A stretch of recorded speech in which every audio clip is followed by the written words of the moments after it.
Good morning, everybody. Hello from Oxford. So time differences and other commitments meant I had to pre-record this talk. But I really hope we can meet in person again soon. So it's a great privilege to speak today at this forum. And thanks for the organizers for inviting me to speak today. So my name is Tommas Ellender. I've got a lab at the Department of Pharmacology at the University of Oxford. And over the last few years, my lab has become really interested in understanding the biological principles and rules that the developing brain uses when building neural circuits. And today I would like to share some of our latest data on the role of different embryonic neural progenitor pools in shaping synaptic circuits in the postnatal cortex and striatum. So the newly born brain is remarkably skilled. So this is a picture of a giraffe. It's just a newly born giraffe. Gestation of a giraffe is about 13 to 15 months. And without it being exposed to the outside world, within minutes, the giraffe is up and running and successfully navigating the environment. Some species, of course, show this more than others. But I think what it illustrates is that without much environmental input, the newly born brain already contains quite advanced circuits, allowing it to process sensory input and also to control limbs and muscles. So which circuits are involved in the brain? So sensory input is processed by sensory circuits. And today I'll talk about the somatosensory cortex. Motor output is controlled by motor circuits. And today I'll talk about the basal ganglia, and particularly the input nucleus of the basal ganglia, the striatum. And to get a grasp on these circuits, neuroscientists draw these diagrams with boxes and arrows to illustrate how information flows through these circuits. And here on the left, you can see within this gray box, the diagram of a cortex. And as you probably know, it's a laminar structure. So it receives sensory information from thalamus, which arrives to layer 4 of the cortex, where it's processed and then transmitted to other further layers through the cortex. And here on the right, again within this light gray box, are the basal ganglia nuclei. So they're a complicated network of interconnected subcortical nuclei, of which the striatum is the main input nucleus. And the striatum receives sensory inputs, motor inputs, and inputs on motivational states to control movement and behavior. And these arrows and connections are a reflection of synaptic connections, long-range synaptic connections that cover millimeters or micrometers in the brain. And we'll talk today a bit about long-range synaptic circuits. And these diagrams hide the fact that actually within these individual boxes, or these individual boxes are actually composed of multiple specialized neurons, different types of neurons, which form very precise connections with each other as well. And these connections are made over a distance of micrometers. And I'll talk about these local synaptic circuits as well today. So the question we're trying to answer in the lab is, how are these long range and local neural circuits established? And in effect, the question is, what rules does the developing brain use or apply to the formation of such connections between neurons? And are these rules similar between different brain regions? And so as I mentioned, over the last few years, we've been investigating the role of different embryonic neural progenitor pools in controlling the formation of neural circuits. And we'll be trying to ask what properties are conveyed to postnatal mature neurons based on the embryonic progenitor origin. There's not so much time to go in very much detail, but I want to emphasize what you'll see is I'll mainly focus on the choice of synaptic partners, so the synaptic connections that neurons make. And if you're interested in more detail, I'll put some references at the bottom of the slides. So I'll start by showing you some of our findings in cortex, and I'll end with some findings in striatum. So As this audience probably knows, this is a diagram of an embryonic brain. And I probably don't have to explain in much detail that the embryonic brain contains a proliferative zone lining the ventricle, which contains proliferating cells, so-called embryonic neural progenitors. And they can be found in the ventricular zone and subventricular zone, and they generate all the neurons. So glutamatergic neurons found in the somatosensory cortex are born in these proliferative zones here, indicated in red. Roughly between embryonic day E11.5 and E17.5. And these glutamatergic cortical neurons are born from a heterogeneous population of different types of embryonic neural progenitor, as shown in this diagram below. And as you'll likely know, one of the major subtypes is the radioglial cell, as indicated here. And here you can see a nice time-lapse video imaging of the interkinetic nuclear migration of these radioglial cells. And these radioglial cells can generate neurons directly, as indicated here, but can also generate further progenitor types, so-called intermediate progenitors, which then can give rise to neurons. And we focused our studies on one of these other neural progenitors, as you can see here, which are called the short neural precursors, and which reside in the ventricular zone of the embryonic brain.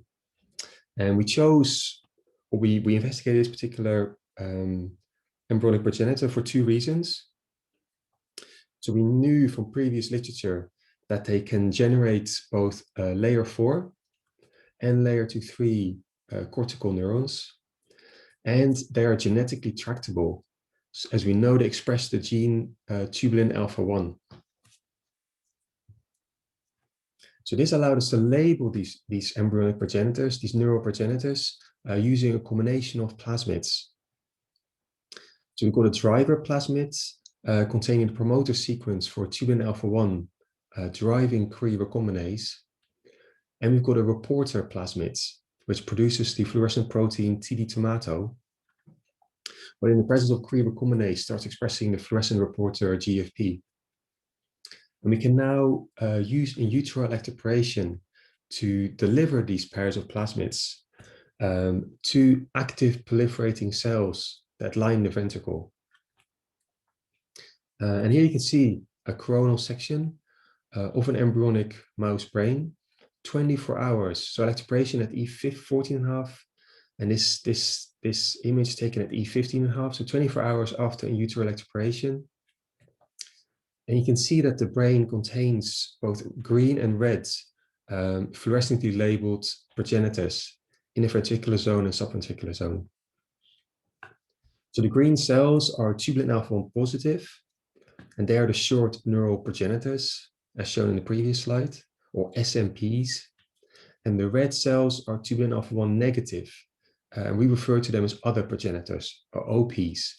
And they're likely consisting of a much more heterogeneous population of progenitors. And as mentioned just now as well, these progenitors were previously shown to generate layer 4 and layer 2-3 cortical neurons. And we see the same with our plasmid combination and our labeling method.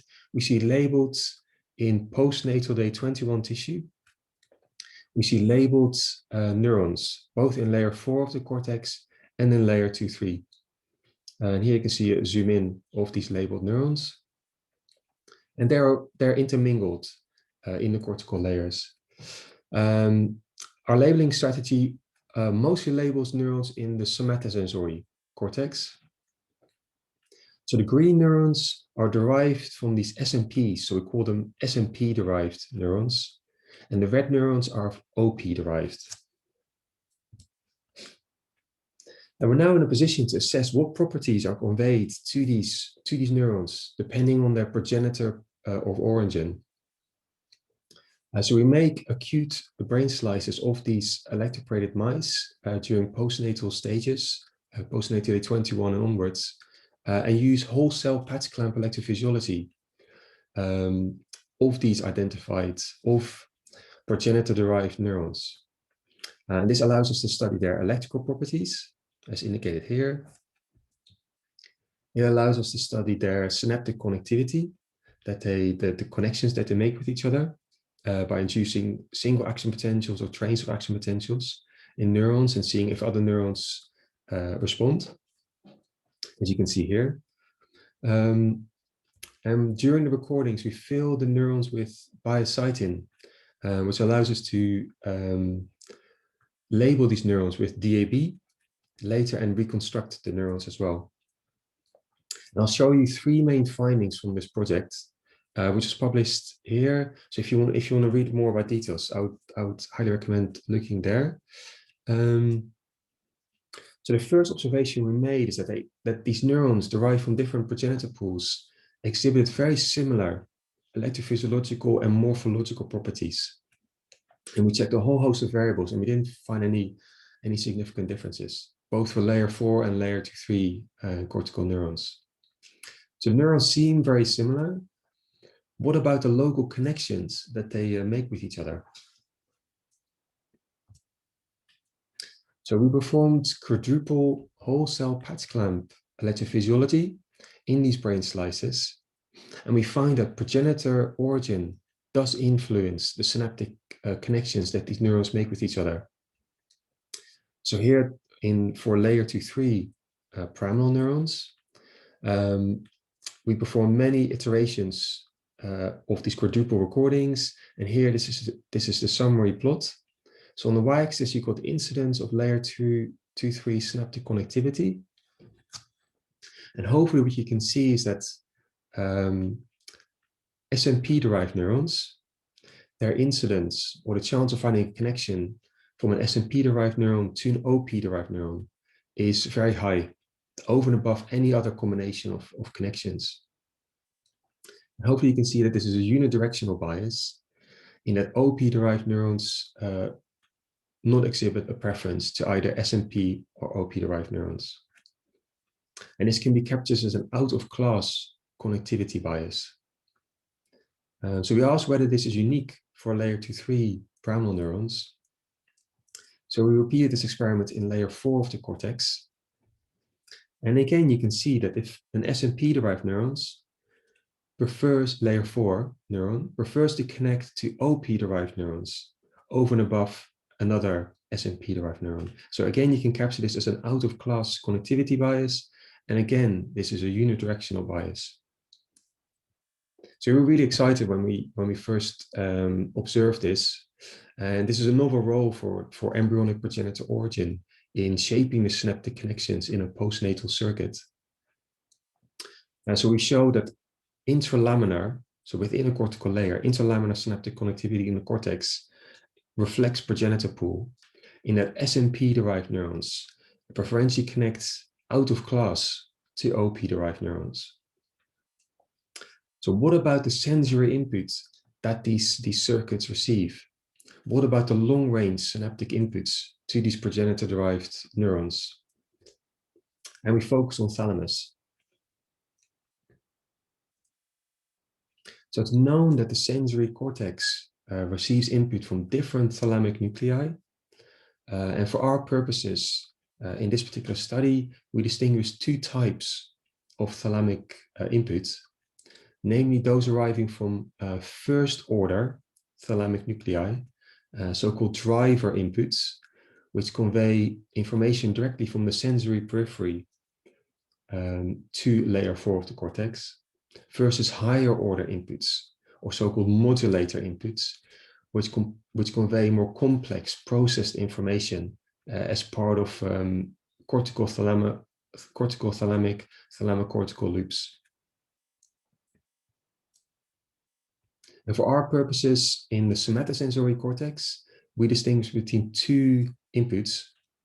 The first orders from the ventral posterior nucleus, or VPN, or higher order inputs coming from the posteromedial thalamus, or POM. And we use the following approach to study the outputs of these two nuclei. So we performed in utero electroporation to label our progenitor-derived cortical neurons, let these animals grow up, and then performed stereotactic surgery on these animals to deliver AAV2 particles to deliver channelrhodopsin 2, the light activatable protein channelrhodopsin 2, to either of these thalamic nuclei. Let the mice recover and wait for long enough for channelrhodopsin 2 expression to be robust, and then made acute brain slices for recordings. And here you can see the injection location of the channelrhodopsin 2, and here you can see the axonal afferents within the cortex. So we performed dual recordings of SMP-derived neurons and OP-derived neurons in layer 4. And we can now use optical activation of these thalamic afferents to see how they innervate these cortical neurons. And what you can see in this plot is the strength of the EPSP in these dual recordings. And what you hopefully can see that if you photoactivate VPN inputs, the EPSP amplitudes are consistently larger as recorded from OP-derived neurons. So VPN has an input bias to OP-derived neurons. So conversely, photoactivation of POM led to larger EPSPs in SMP-derived neurons. And here again, you can capture this as an input bias. So to summarize this part of the talk, we suggest in this paper that the cortex contains different sub or separate synaptic networks based on embryonic progenitor origin, an OP-derived subnetwork, and an SMP-derived subnetwork, which processes differently route synaptic information through these circuits. So they receive different forms of sensory inputs from thalamus. And within cortex, the SMP-derived neurons feed this information to the OP-derived cortical neurons, both in layer 4 and later in layer 2-3. And what I didn't show, what I'm not showing today, is that these layer 2-3 neurons also, depending on progenitor origin, project to different output layers in cortex.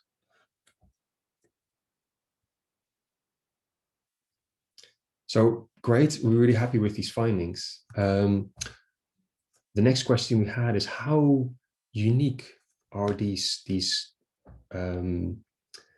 progenitor-derived circuits, or these developmental rules? How unique are they to the cortex, or do other brain structures use these rules or principles as well? So this is a question we've been trying to answer in the last few years, and we focused on striatum for this.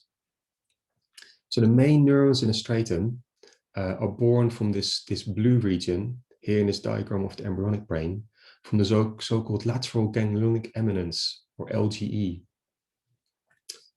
And the neurons are born roughly around the same time as when cortical neurons are born, so between E11.5 and E17.5. And much less known is about this progenitor diversity in the LGE. And classifications are often on the basis of where the progenitors are dividing. So what is the location in these proliferative zones that they're dividing? So for example, in this nice study by Magdalena Geuze's lab, several different types of embryonic progenitor in the LGE were defined based on where they were dividing, using this mitotic marker phosphohistone 3.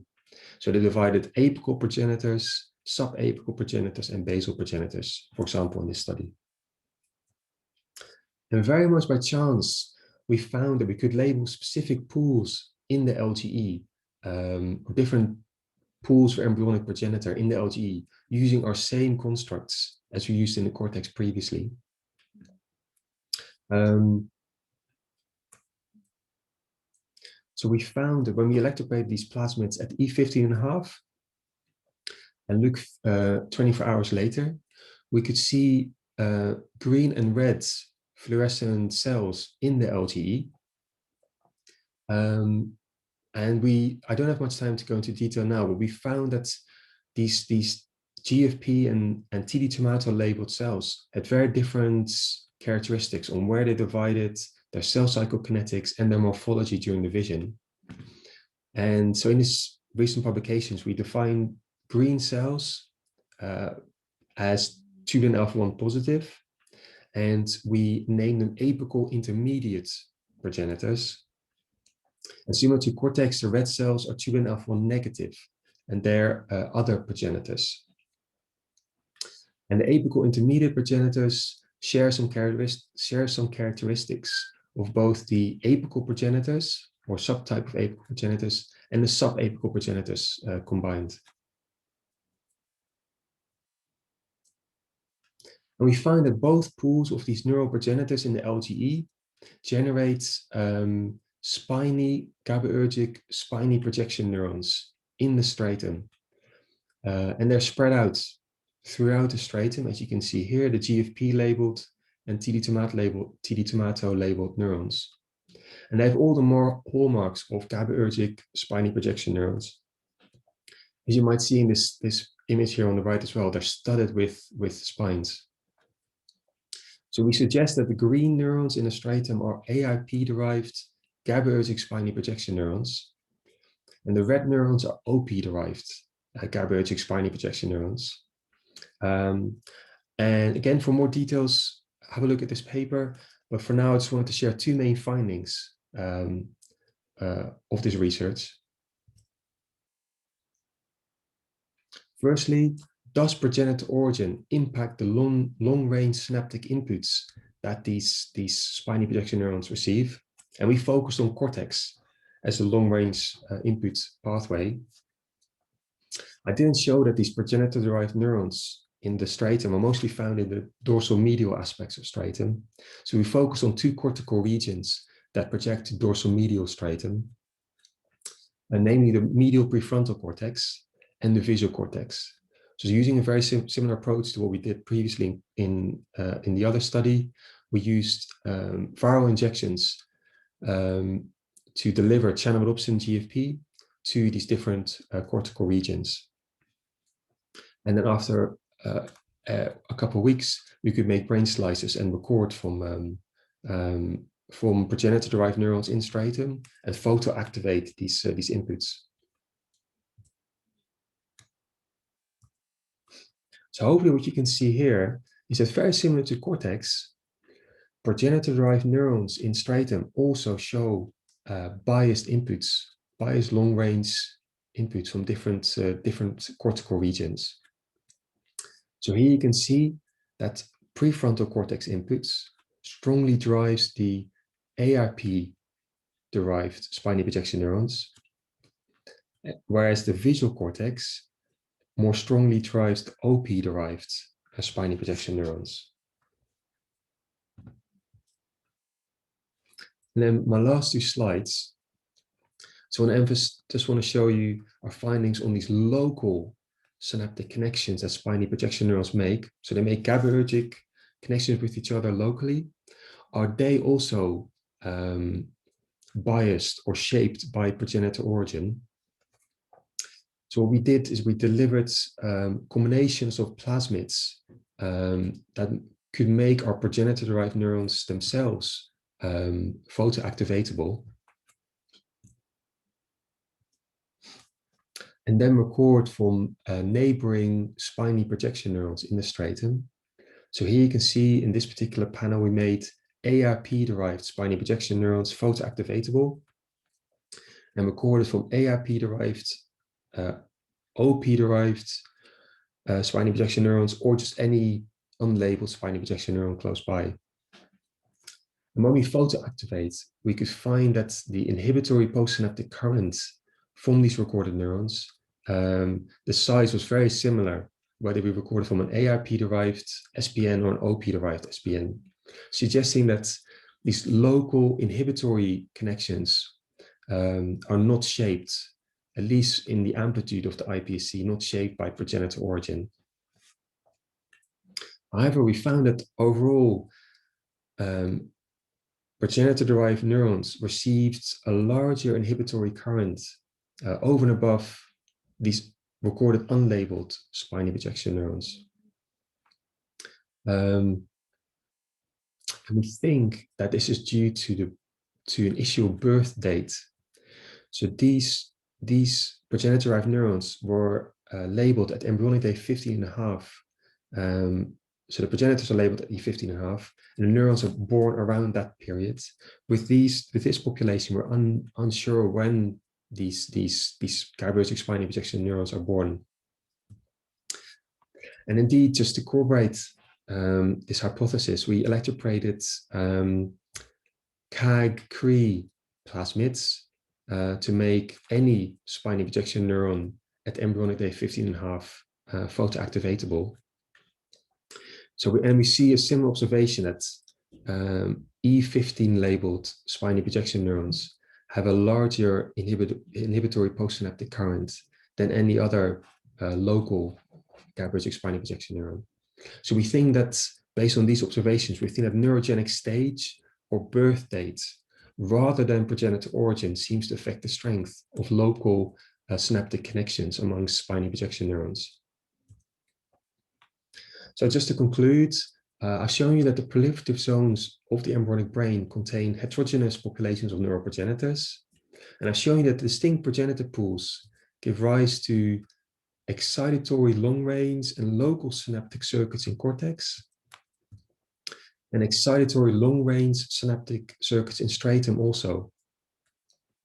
And although we've only shown this for 2 brain regions now, this raises, I think, an interesting question whether embryonic neural progenitor origin or neural progenitor pool also shapes circuits in other brain structures and brain regions. So we've got many outstanding questions, some of them we're trying to answer at the moment. Like, what is the functional role of these progenitor-derived neural circuits?